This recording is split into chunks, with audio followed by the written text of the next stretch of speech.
We're going to make it work. All right, we're going live. All right. Hello, everyone. Good afternoon, good evening, good morning, depending on when and where you're watching this Facebook Live. This is the voice and the face of Dr. Tolu Vincent, CEO, co founder of Living Spring Family Medical Center here in the amazing city of Mansfield, Texas, not too far from Dallas, for reference, where we help our patients live long and well because we believe the quality of life is just as important as the quantity of life. I'm very excited today. I'm very pumped to be talking about the topic that we are going to talk about today. I'm sure a lot of us could relate to this, and I'm very honored to have with us Dr. Tanielle Brew Smith, who's joining us virtually. Thank you, Doc, for coming here. How are you? I'm doing so good. I'm just so excited to be here, and I love talking about stress relief. So this is great. Awesome. And I got my pen and I got my paper. So for those of you who I got an orange one, so for those of you who are not quite ready, go ahead, get your notes. This promises to be a very enlightening session. If you are watching live, please hashtag live. And if you're watching on replay, hashtag replay. Our topic today is, Doc, what are simple ways I can reduce stress? And so, Doc, could you kindly introduce yourself? Who are you and what do you do? All right. Well, hello, everyone. My name is Tanielle Brew Smith. I wear many hats. So I'm a physician as well. I'm a family medicine and obesity medicine physician. But the role that I really love is the CEO of Brew Wellness Collective, where I coach people who are, professionals who are overwhelmed and burned out to help them to create a work life alignment. Okay, Doc. Why do you do what you do? Because you started off, family physician. You're doing that, and you went to medical school, and then you kind of branched into this. What did it for you? Because I was burnt to a crisp. I was burnt out, okay? Between COVID and life and my own unhelpful limiting beliefs, I really was so burnt out. And I had to go on a journey myself to kind of get back to this happy, bubbly person because she had disappeared for a little bit. So once I learned all the techniques for myself, I was like, everyone needs these things. Everyone needs support because it's not just me burning out. I had so many other physician friends and other professionals who were trying to figure out what they want to do with their career because they just felt like they couldn't continue on the road they were on. So that's what led me to creating my coaching business. Huh. So from your own personal story, you were able to kind of feed off of that and then venture into something that would not only empower you, but also empower the people you cater to. I see that pattern a lot. So that's good because you can relate. Heck, I can relate. So this is good. My next question to you is this: what does it mean to be stressed? For someone who's watching, who's like, I'm not stressed. This is life. You just got to do the do's and be the bees and stuff. But what would you say as far as the definition? What does it mean to be stressed? So, stress, in a simple definition, is where you don't have enough resources for the amount of tasks that you're doing. So, a lot of the tasks that we're doing are physical tasks, like I need to clean my room, or I need to wash the dishes, or whatever, take care of the dog. But there's also some mental tasks that's going on too. We have, like, oh my gosh, I have this work issue. I have a meeting coming up and that's stressing me out, or I got to talk to this other person. So, in general, stress is where you have all these things, both physical and mental things that are on your plate, and you whether you feel like you don't or you actually don't have enough resources to take care of those things. And that stress can manifest in so many different ways, whether it's like for me, when I'm stressed, I get nauseous, or I have chest pain, or I just literally am not able to sleep because I'm thinking about all the things that I have to do. Or stress could be where suddenly you're at work and you just kind of like, what have I been doing for the past 20 minutes? Like you can't focus. Mm, So stress can manifest in so many different ways in people. wow, not having enough resources to take care of all the physically demanding, mentally demanding tasks that are assigned to us. And it's so interesting. A lot of times, I don't know if you can relate to this, where you're not doing anything physically demanding, but you're dealing with customers, seeing your clients, seeing your patients, and you're like, I didn't run. I didn't. Why do I feel so tired? So this will Oh, explain that because the right. yes, 100%. I used to, before I switched out and now I doctor very differently. But before, when I was burning out. By the end of the day, I literally felt like I had run a race. Of course, I didn't run a race. I was just taking care of patients. But because there was so many, like my brain was going from patient to patient to patient to patient without any kind of space to just decompress. By the end of the day, I physically felt like I was running, even though I was just walking from room to room. Hmm. Hmm. The mental tasks. Mhm. We Yes. underestimate them. Now, my next question to you is this, Doc. How do we know when we are super stressed? Because what you're talking about is like, well, it sounds like the normal day to day. Work's supposed to be stressful, and this is across the board, whether you're a physician or not. But how do you know when you're super stressed? Like it's time for you to say, you know what, it's you need to seek attention immediately. Well, first, before we know we're super stressed, we have to know what's normal for us. So, with me and my clients, with my family, I try to always make sure they have what they know is their normal baseline. So, how am I just happy, healthy, whatever? So, for me, I know my normal is I'm usually smiling. I can crack some jokes with people if I'm laughing. That's my normal. If I can Right. just if I'm physically leaning back in the chair, that's my kind of relaxed stance. So now what is super stress? Super stress, one, for it can present, like I was saying, in several different ways. One, more physical. Some people suddenly have the chest pain, they have the nausea, they have back pains, their blood pressure is going up, their diabetes gets out of control if it gets to a certain level because your stress, literally, your stress hormones in your body are going up, which leads to this elevated blood pressure and leads to higher blood sugars and diabetes. So that's just more physical. Mm. Other signs that you are super stressed is if you suddenly have no bandwidth for your normal activities. So when I was super stressed, I would come home. My husband literally could say, "Hey, the sky's blue." I'm like, "Why are you saying that? The sky is purple." So if suddenly you go from being this nice, beautiful kind to like there's a behavior change Mm. because you are just overwhelmed with everything else and you cannot take one more thing on your plate. I feel like that's also a super stress level too. And then also, if you feel like your mind is racing, if you are constantly thinking about, oh, I need to do this and this and that and that, and then forgetting stuff, or you walk, I've done this before, walk into the kitchen to get something, but your mind has been racing so much, you actually forgot why you walked into the kitchen to get whatever, or the bedroom to get whatever. Those are some definite signs of being super stressed out. Now, for someone who's watching, who's like, yeah, yeah, yeah. I mean, this sounds like me every day. Why should I care? Isn't this the season I'm supposed to be in, or isn't this just normal life? Isn't this just what comes from just being an adult?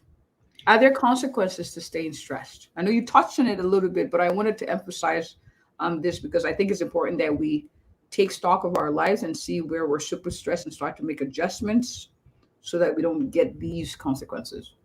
100% health consequences. So I'm an obesity medicine doctor. A lot of people that 10, 15, 20 pounds that I just cannot get rid of, that's your stress weight.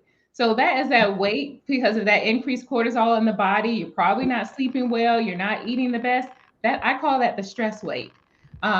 We talked about the high blood pressure, the diabetes, insomnia. What can happen when you're very stressed out? Your immune system isn't working as well. So you can have more illnesses, respiratory illnesses, but your immune system is also important to make sure you don't get different cancers. So just imagine decades and Mm, decades of mm, chronic stress can lead to different cancers and different autoimmune diseases. So, yes, okay, yeah, we're in our busy season, we're in our season of hustle. Let it be a season. Of course, during medical school residency, that was a season of being busy. But when is that season over? mm. How is the season of stress your whole life? Because if that's so, then we need some other techniques. Because I don't think everyone's life should be just a season of stress. There should be some relaxation in there somewhere. Mm, mm. All right. So we got the point. We see that, this is something that needs to be addressed. This is something not to take lightly. what are tips, and doc, as many as you can give? How do I reduce stress simply? Yes. So for me, I always incorporate stress relieving activities or just things that bring me joy into my life every single day. Actually, right before I came here, I got my nails done, which I'm Oh, the obsessed brew. with. I remember. I like the brew. So just me thinking about my nails makes me have it. It brought a smile to my face. So that is my everyday reminder. Oh, I did something cool for myself. And I also schedule stress relieving activities. For me, again, physical activity is a big part of that. Whether it's walking, going to Zumba, I like to dance, doing weight training, stretching with yoga. So, finding a lot of times, if we put it in our schedule, we Hmm. will do it. So, if we have scheduled those stress relieving activities, it is a higher likelihood we'll do it versus saying, oh, yeah, I'll do it kind of when I feel like it. So, schedule it. But then also, if someone who is chronically stressed, meaning they have just been working, have not taken any time for themselves, start small. Start small by just making, whether it's a 10 or 15-minute time that's just yours. And you fill that up with whatever you want, whether it's journaling, whether it's having a dance party in your house, whether it's just sitting in a quiet room and not talking to people, whatever that is for you, dedicating a small amount of time just for that. And even if it starts out with 10 minutes, 5 minutes, as you continue to do that, because you like it, it will feel good. You're going to find other little 10 minutes here, 5 minutes here, 20 minutes at the end of the day. And before you know it, you've had these little pockets of just you time, Mm, you mm, reconnecting back to you that'll help to kind of just calm you down. It doesn't have to be, I'm going to Jamaica, I'm about to go on this big trip. No, what is it that you like to do? And I've done this myself and have my clients write a list. I call it a joy list. So mm, what are like 10 simple things that you just like? For me, nails, music. I literally have songs on that list that when I'm having a not so great day, I can pop that song in and then I become Whitney Houston and I can start singing. Okay. Singing. mm. It's walking my little doggy. As soon as we're done talking, I'm gonna go walk that little dog because it he makes me so happy. Hugging my husband, just having a cuddle. We don't have to have. I don't need to recount this day. I need a hug. So having those simple things on your list that you can do, even with plants. I keep plants and things around me all the time because just taking care of that little plant and seeing it grow and something about that does it for me. And it doesn't take a lot for me to do. They're all succulents. It doesn't take much. I got to water it once a week. It's great. So it's having those little things, little pockets of joy throughout your day that can start with a de-stressing. But big picture is knowing how your body is reacting in different environments. For me, with my previous job, as soon as I even thought about going to work, my heart started racing. So Yeah. I knew that I had to make a big change in that environment. That joy list could only do so much. So if you see there's a big stress trigger, it's time to put some attention in there. Do you need boundaries? Do you Mm. need to decrease the time in that space? Do you need to have a conversation with someone to share the workload? Like what, or do you need to leave that space altogether? So it's really seeing, okay, what are some little ways to increase joy and de-stress throughout the day? But then taking a look at the big stressors that are happening and seeing where you can make, even if it starts small, little adjustments to make that environment more conducive to what you need. Mm. I like you highlighted a lot of things, including one, writing them down. Sometimes people feel it's an abstract activity. I have to have a lot of money to do it. I have to carve out this big amount of chunk of time that I don't have to go de-stress. But I like that you emphasize that you could just have sit and write it down. I'll share this with you. The self-care, there's a big self-care movement that's been on now for a couple of years, and it's very, very important. And I used to feel at some point like, you know what, maybe this is not the season for self-care. I'm not sure if I'm the type that needs self-care or can actually allow for self-care. But then I took an inventory and I wrote down, you know what are the things I actually enjoy that are low budget or no budget? And I wrote down the things and I realized, oh my goodness, I've been practicing all this time. I just didn't admit that this is what it was. Meditating, my praying, my practicing piano and singing off key sometimes by myself early in the morning, those are things that I do. And then, you know, so I want to encourage everyone who's watching this, don't tune off and see that, okay, good for them, they're able to do this. But it's really important in the now that you have these strategies as you work towards a bigger, like you said, maybe taking yourself away from a stressful environment. What are things you could inject into your day that feed your joy? Now I have a question to piggyback to that. I have someone who's watching who's like, I don't have time to go do my nails, I have to be at work. What are tips? Excuse me. At work, I'm at work, like I am at work. Yes, I have to have a tough conversation. Yes, but what are things I can do by myself to de-stress, Doc? What would you say? One, breathe.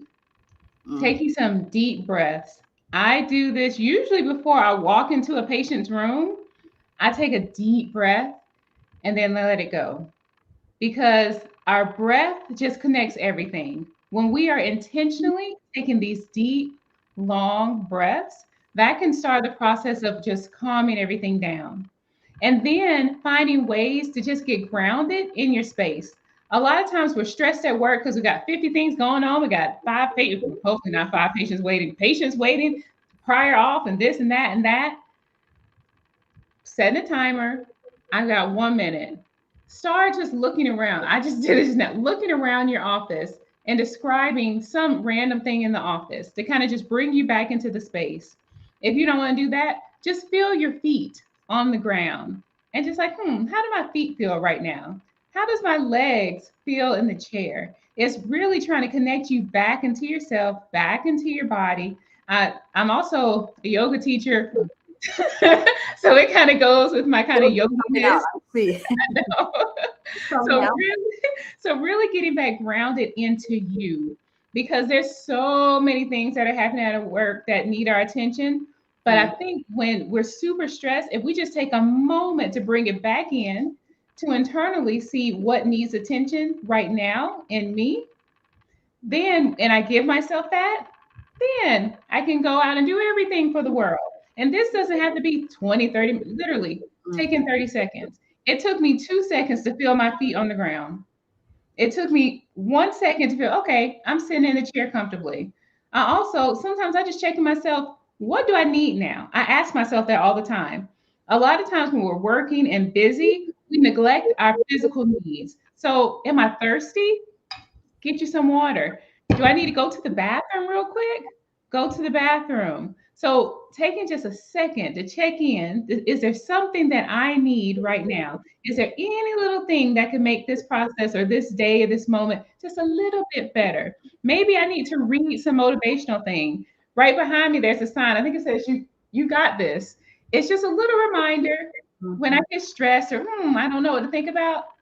I got this. So it's just checking in with those little cute reminders around you that you got this, that you're made for this, that you're safe, that you're well, and that you'll handle everything that comes in front of you. I love it. I like to and that's why for me very important to have windows in the office. I just stare outside. Just call it my rooftop view, even though I'm just staring at cars. But I like it. I like it. And sometimes a stretch also. But Yes. there's nothing wrong with doing things that make you feel better, to make your day easier. Yes. Easier. Maybe not necessarily easy, but easier.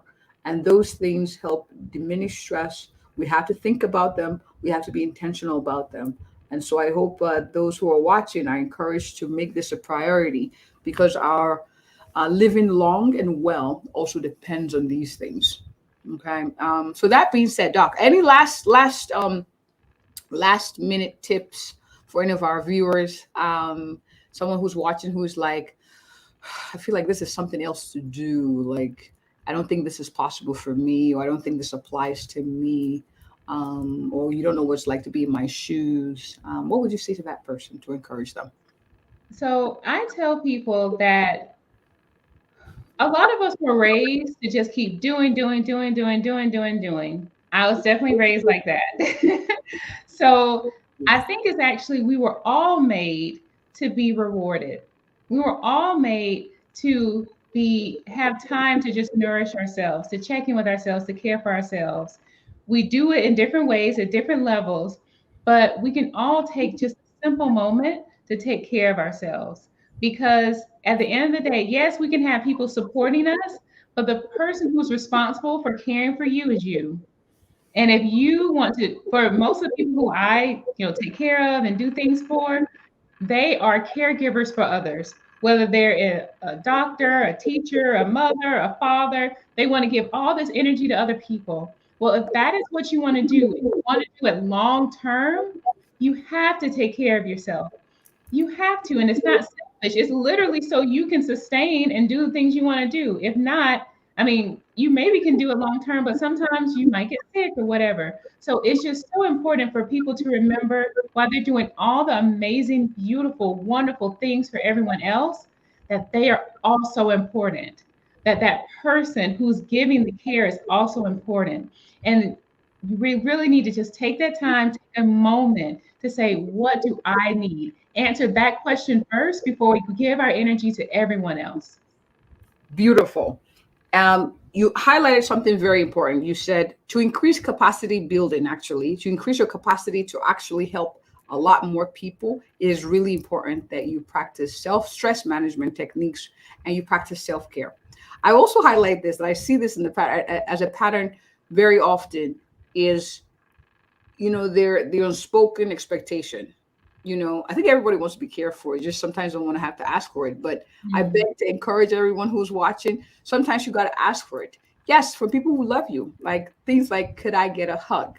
Go ahead and ask. That's just your thing. Go ahead and get that hug. Can I have a few minutes to read by myself? Let's be a little bit more vocal and asking for the things. And I know that those who love us will say, "Oh, okay, that's what you want. That works. That's okay." I think there's an unspoken expectation for people to just figure it out.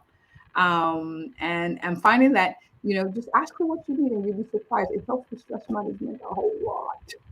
Can I add one last thing? Please. So I do this with my husband. We check in with each other once a week. I mean, we talk all the time, but we have like a formal check-in. And one of our questions is, what do you need more of this week? And sometimes what do I need more of? I need you to say nice, like complimentary things about me this week. I just need you to just all the words of affirmation. I tell him I need it this week. Sometimes I think it was last week I said, I just need some hugs.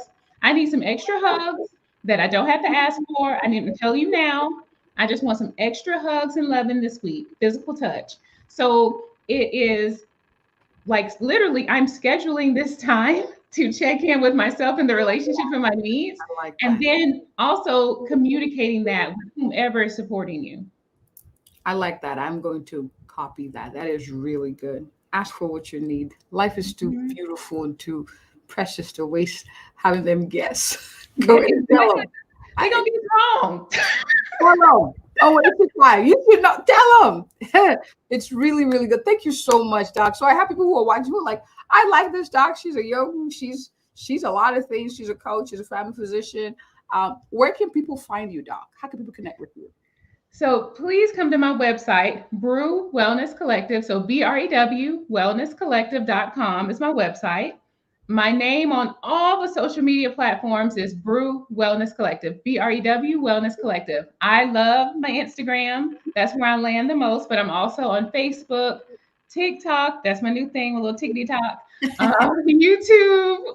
I think that's it. You are all over the globe. And I'm putting all of that. I put the website down as well. So Instagram, I love how it's so simple. Your Brew Wellness Collective. Beautiful. So you all got it. She also has it's a newsletter, a mailing list. Yes, I have a mailing list. Yes, I'm so glad you mentioned that. Please sign up for my mailing list. I'm so excited. I'm going to be sending out a lot of different meditations, a lot of different offerings, and my mailing list gets it first. So definitely sign up. Go to my website and sign up for the mailing list. Thank you for that. Awesome. No problem. So I put that information too, as well as the website and where people can connect with you on the comments. So guys, you can tag your friends. You could forward this video to them so they can watch it. And please share this with someone who could use this encouragement in helping them live long and well with simple, easy ways to reduce stress. Thank you again for coming, Doc. I really appreciate you. This was good. We're going to do this again in a couple months. Yes. All right, awesome. All right, everyone. Thank you for watching. Big shout out to those who watch live and in replay. And as always, if you or anyone you know is looking for an awesome, a thorough, and a passionate family physician in the Mansfield, Texas area who will help you live long and well, I am she. Have a good one, everyone. Bye, Doc. Bye.